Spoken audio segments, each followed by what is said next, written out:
no matter how much you love your job or your life, there's going to be somebody out there who wants you to hate it.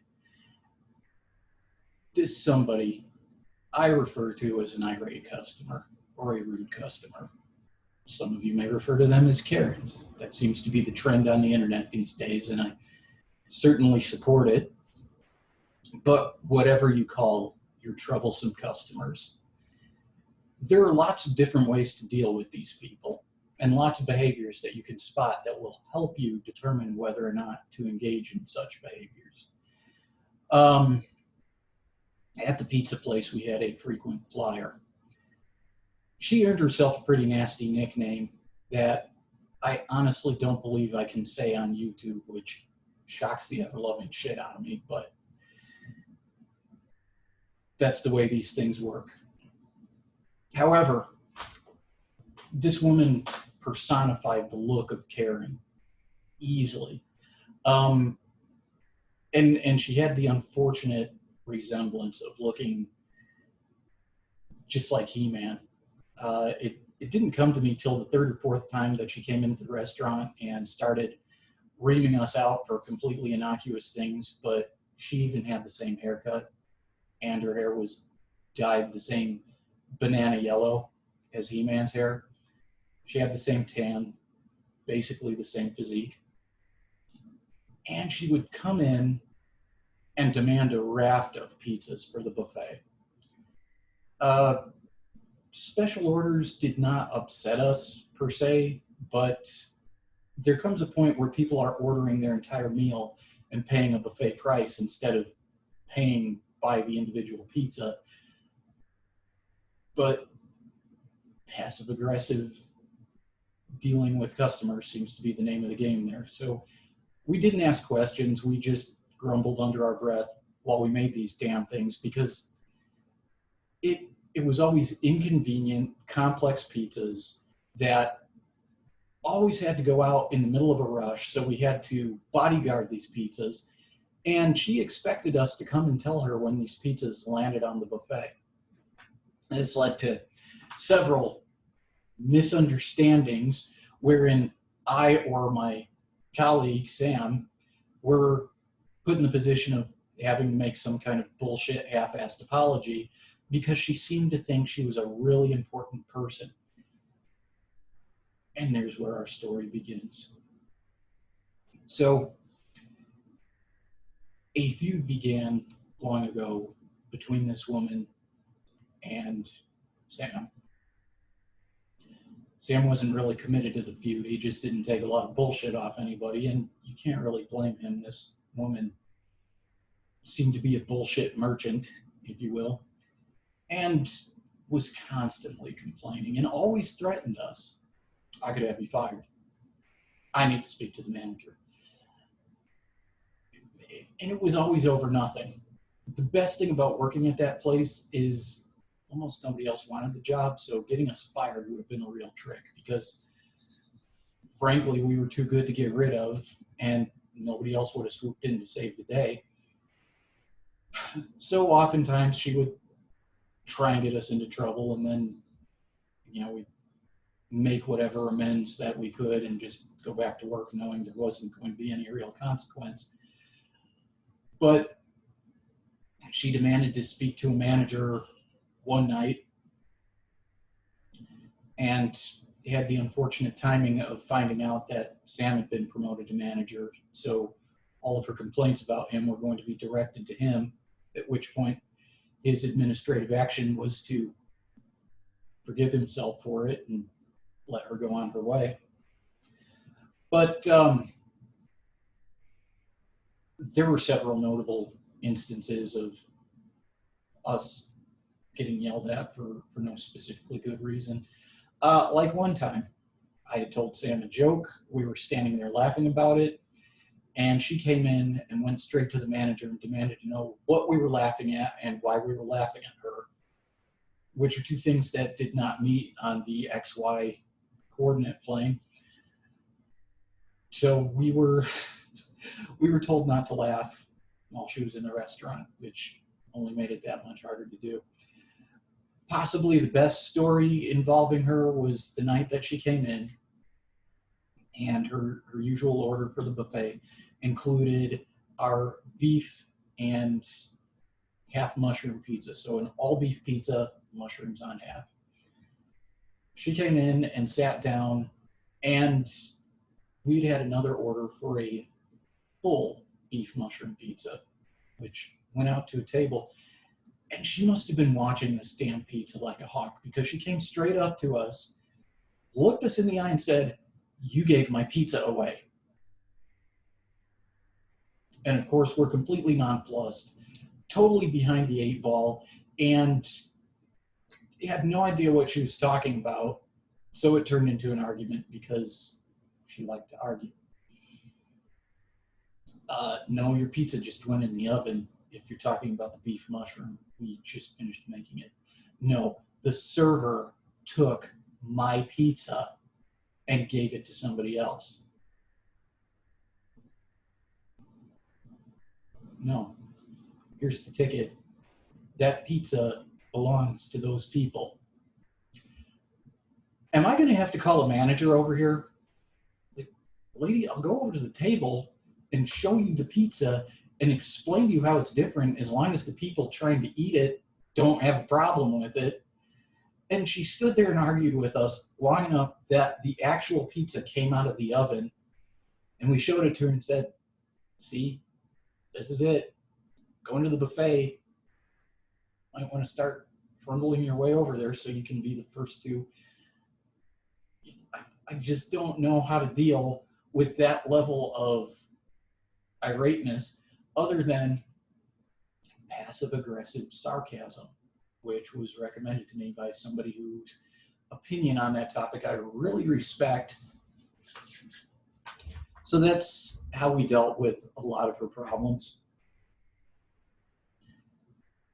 And there are just incompetent customers, which is totally fine. I know I've posted the story of the guy who came up to me on the buffet and says to me, "Which one of these is the pepperoni pizza?" It's like, "It's the one with the pepperoni on it." "So which one's the cheese pizza?" I said, "It's the one that doesn't have pepperoni on it." "You sure that one ain't a pepperoni too?" I'm pretty positive it would have at least one pepperoni on it to indicate its pepperoniness, sir. "Well, hell, you're all right." And the thing that boggled my fucking mind was that of all those pizzas that led to the controversy, the one he decided to eat didn't have pepperoni on it at all. He went after the beef. Which is fine. He was polite about it. Now, on the other hand, I had a supremely irate customer, and I had to deal with her all by myself with a trainee. There was a birthday party going on, and this lady's kid apparently threw up in the hallway, which happens. You fill a kid with cake and soda, and something is going to come out in an unpleasant way. And the server was swamped because it was like 120 people size party, something like that. And she also said, "If I have to look at throw up, I'm going to throw up too. So could one of you guys take care of it?" "Sure, no problem." And the lady came up, and I was gathering up towels so we could start attacking this thing, because the trainee was like, "Doesn't bother me." And we started heading to the hallway, and she starts barking out orders. It's like, "Look, I'm not here to serve you. I said I'd help you clean it up, not that I would clean it up for you." "Well, it's y'all's job." I'm like, "No, lady, my job is making pizzas. I was not hired to clean up puke.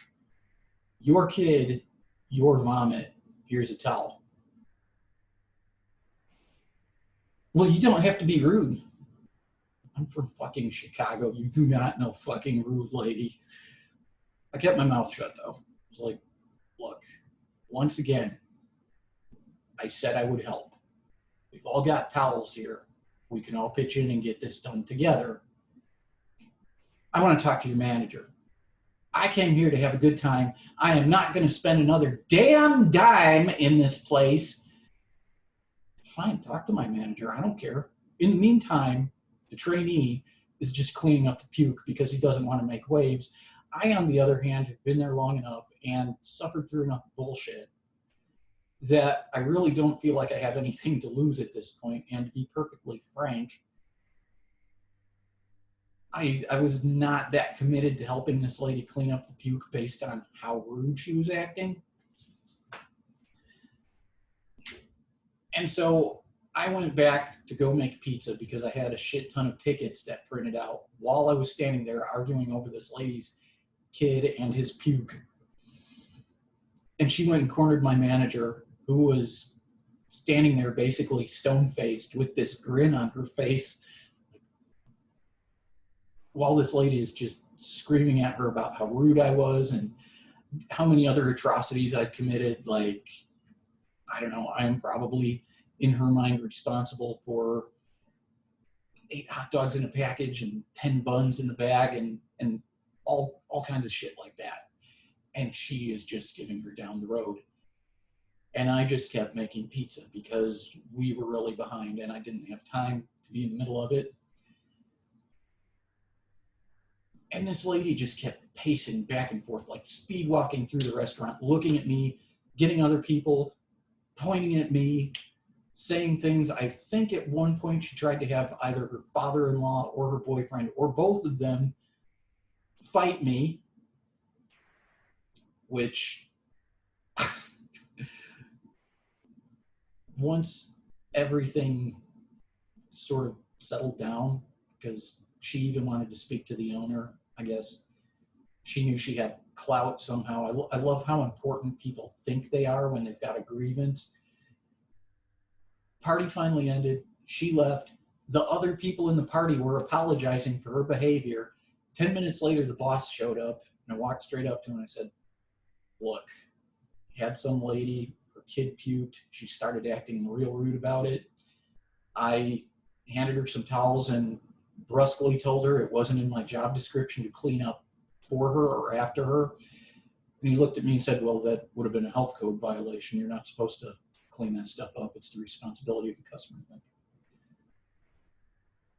How in the fuck did none of the managers know this who could have come to my defense?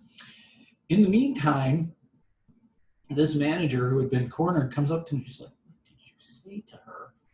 It's like, apparently I just told her what the policy is without actually having known the policy. So she talks to the owner. Everybody gets it squared away. We did not ever see this woman again, which is fine. I think she probably would do much better being locked up. But dealing with irate customers is a matter of seeing what level of patience you have and how good your sense of humor is.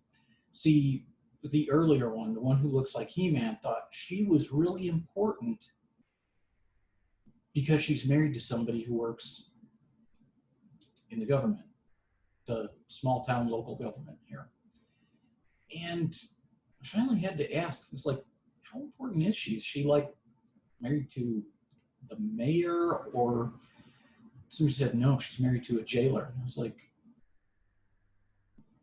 wait, she's married to a jailer and thinks that gives her clout?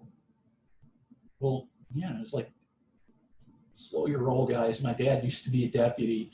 Jailer is what happens when somebody becomes too out of shape or is too incompetent to do anything else or is riding out retirement.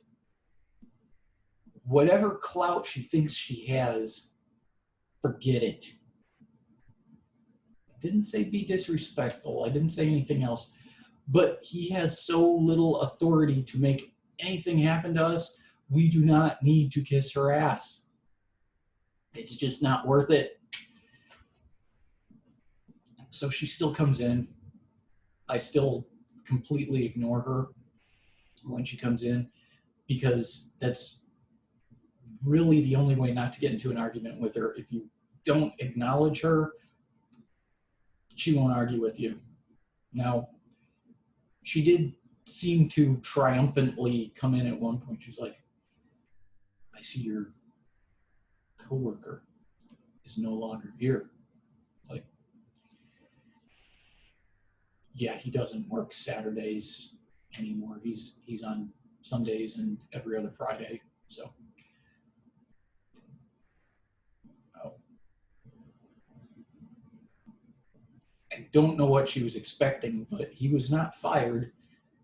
As a matter of fact, he was promoted, and I'm sure that probably galled her. But, who am I to argue with a misguided individual who thinks that they're more important than everybody else who's ordered pizza? So watch out for the irate customers. Try to resist your impulses to do anything really horrible to them. And in the meantime, sharpen your sarcastic claws. The more skill points you invest into sarcasm, the better off you will be in the long